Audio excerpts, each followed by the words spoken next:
Hi, this is Marilyn from Tarot Clarity LLC, tarotclarity.com, and I'm doing a side-by-side comparison between the two Rosenwalds. One that was put out by Sullivan Hismans. I got a later deck, 2027, I think out of 2,500, and the other, a much less expensive one by Benedetti, which I got a few months ago or last year. So the reason I didn't get the Rosenwald when it first came out was because I had a lot of personal stuff in my life. My mother was dying. You know, I had a incapacitated adult brother that I inherited, as a result of my mother's death. And I had a lot going on my plate. So when the Rosenwald came out by Hismans, I just couldn't get it. It wasn't a priority. It wasn't on my radar. But of course, as my life got a little easier, I regret it that I never got it. And I was happy to discover that there were some left from the first run. And so I ordered it, and I just got it yesterday. However, in the meanwhile, in order that I would be able to have a copy of the Rosenwald, I was able to get, a Benedetti deck, which was much less expensive and, is easy to come by. And I wanted to have a copy of it, So anyway, now I have both copies side by side to be able to share. I did do another video comparing the Rosenwald with the Budapest by Hismans, just to give an idea of, buying, one much less money than an art deck, right? But wasn't a fair comparison, because really you really have to compare the two decks that are the same. So here we are. So on the left is the Rosenwald by Sullivan Hismans, and on the right is the Rosenwald by Benedetti. Now, straight out of the gate, the first card is the Fool, but you see they're very different. And I believe this is because the Fool was one of the missing images. So each of the artists, or each of the gentlemen, Hismans and Benedetti, did their best to recreate, to the best of their understanding, what the Fool might have looked like. This Fool looks much more authentic. We have a real authentic look here. And we even have the pubic hair we saw in the Estensi deck, which was contemporary, maybe a little earlier than this. This one looks more cartoonish to me. So straight out of the gate, the first impression is I prefer the quality of the Fool in the Hismans deck. Okay, so now we have a reversal, rather. So it's my understanding that the Hismans reversed the images that I think both of these decks were taken from, because he knew or recognized that it was, in reverse. So the copy, I believe, that's in Washington, D.C., is not accurate because it's a reversal. And so I think Hismans compensated for that. And you see with the Hismans, this is all, there's no color at all on the Rosenwald deck, first edition. It's all cream, aged colored paper and black ink. Whereas the Benedetti, added color, so it's much more lively. But the images, with the exception of the Fool and maybe a few others we'll see, are true. Okay, now I have these in the order that the Hismans came in. So you see, again, the difference in color and size. I'm doing this with one hand, so excuse me. You see the size of the the size difference, right? There's a pretty big size difference.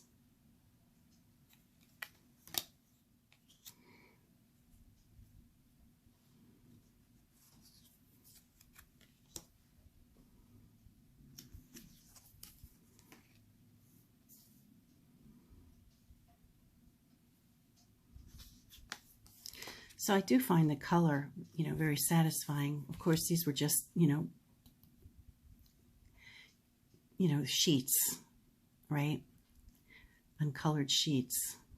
But the color, the addition of color really does, something for the deck, I think. The purist in me is happy to have an original reproduction, but I don't really know if this is, an exact copy of, of the print that exists, or if he printed it on paper that was aged. You see what I mean? I don't really know if these, imperfections in the paper are authentic, or if they're, done on paper that was made aged. So I don't really know that. But the purist in me kind of likes having, an original version. But, the modern person in me, the modern reader, I do respond to color. So it's kind of nice. And the color here in the Benedetti is minimal. It's not over the top. We have, it sticks to like 3 or 4 colors.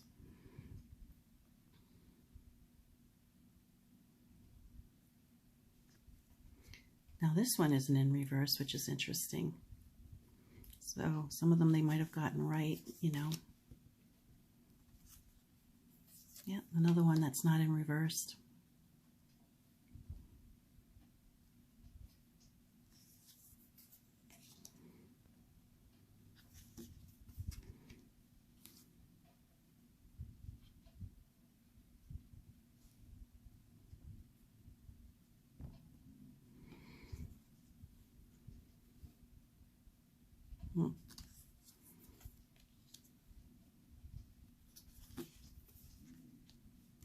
Oh, and then we're back to the reversals.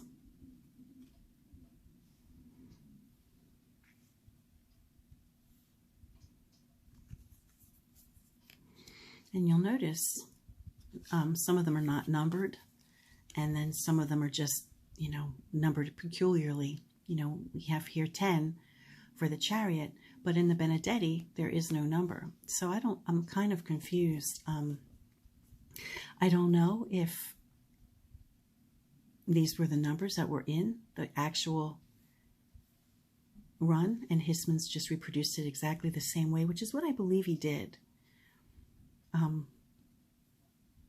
But then Benedetti chose not to, I guess because, modern readers, we use a different order, right? Normally the Hermit would be 9. The Wheel of Fortune would be 10, etc. And this one is interesting because 12. I'm wondering if these lines, were numbers, like 11. I wonder if they were intended to be numbers, but I don't know.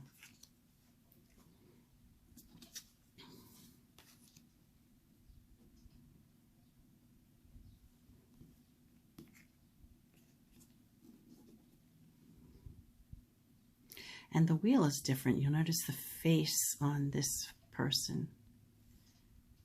So maybe this was maybe this face was blotted out. Maybe it was blurred out. Oh, and also in this person here. So maybe each of the artists, recreating the missing parts had to do some quick thinking and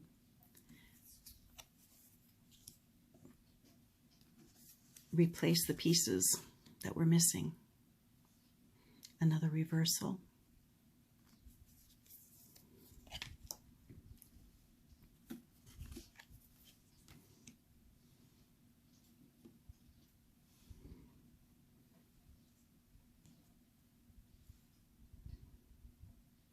This guy reminds me of Fred Flintstone, you know, or some character from the Flintstones, you know, the Grand Poobah. Another reversal with the Tower. And I apologize that these aren't straight, but I have to do this with one hand holding the tripod at all times because it's kind of wacky. That's a beautiful tower, isn't it? It's almost like the tower caught on fire from the sun without, you know, just the sun, no lightning, just the tower caught on fire from the sun.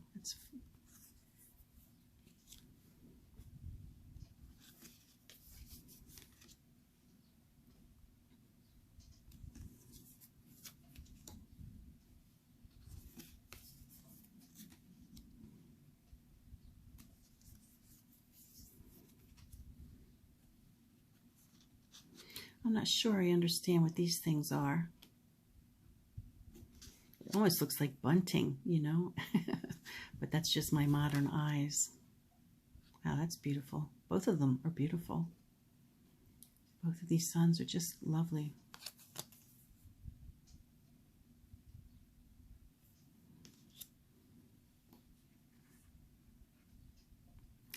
And then there are other decks that I believe this is the case where the World card is not the last card.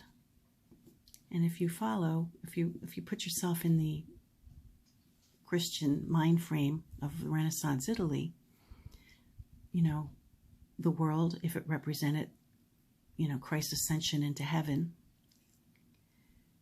would have come before Judgment Day, right?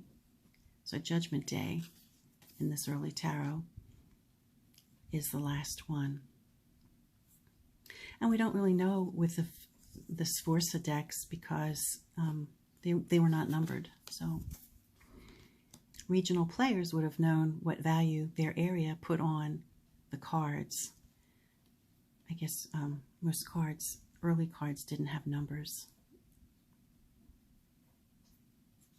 So I don't know. What do you think? I really do like the Benedetti with the color, you know, the addition of color.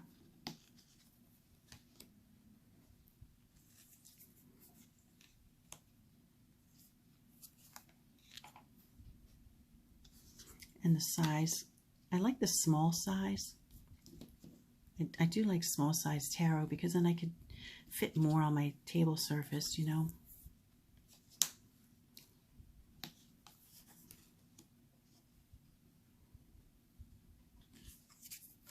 And again, these are in the order that the Hismans came in.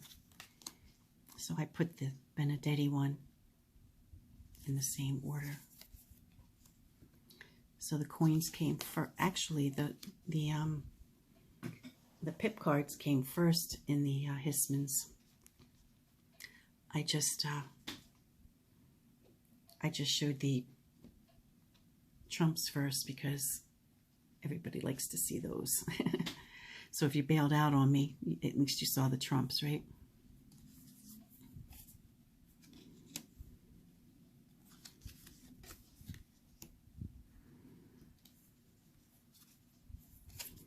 So, I mean, if you're a purist and you want to, you know, play with the authentic old deck, I believe that the Sullivan Hismans is probably the closest you'll get, right? But if you're a modern person, which we all are, right? So maybe that's not the qualifier, but there's two. Oh, I must have screwed up. I apologize. You know, if you're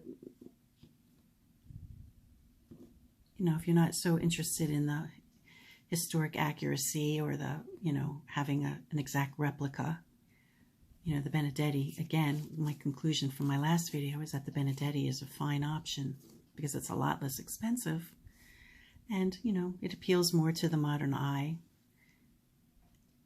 It's got color, right? It's not numbered, so there's no confusion. Again, reversal. And I noticed the Hismans has two queens. for each deck, for each suit. You know, we have 2 queens here. And then a king. The Benedetti only has the 1 queen for each. So I don't know what's up with that. I don't know why. I don't know. I have to read up on it. I apologize. I don't know.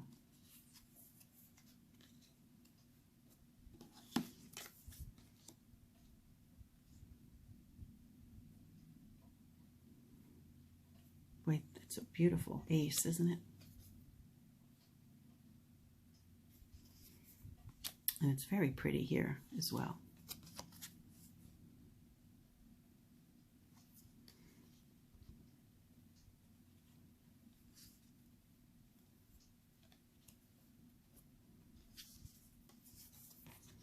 So I guess you get the gist, you know, maybe you don't want to see every single card.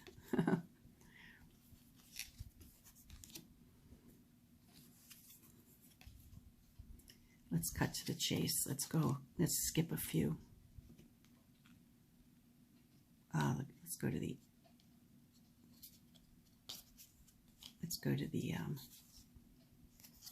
and again, there's 2 queens and then the king. I wanted to skip to the Ace of Cups because it's so pretty.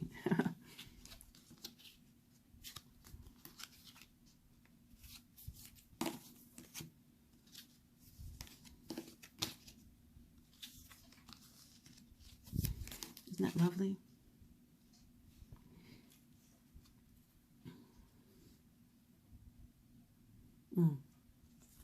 So pretty. So it's not really, you know, like a religious chalice. It's not looking like a church like some of them are. They're very religious looking. I mean, I guess this is pretty fancy, but it's more like a flower pot, right, than a chalice at church, which I think is interesting.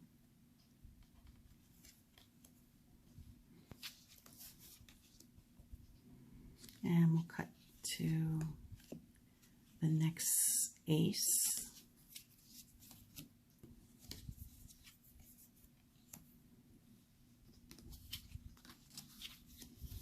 Which is the Ace of Swords.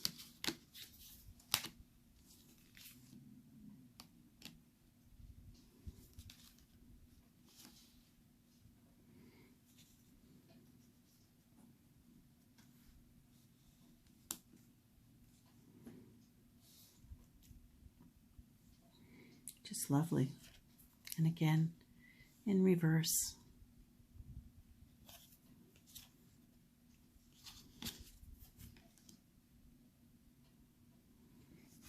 And the last ace.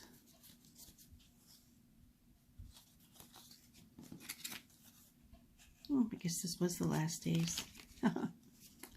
So there we have it pretty much. Just skip a bit.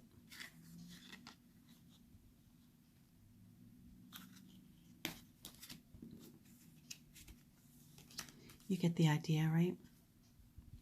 So I don't know.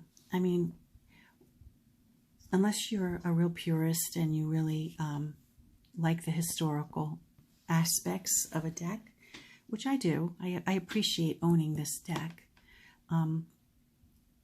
But unless you're, you know, that kind of a person, really, the Benedetti is a nice option, really. I mean, you know, it's not as precious, you know. It's on, you know,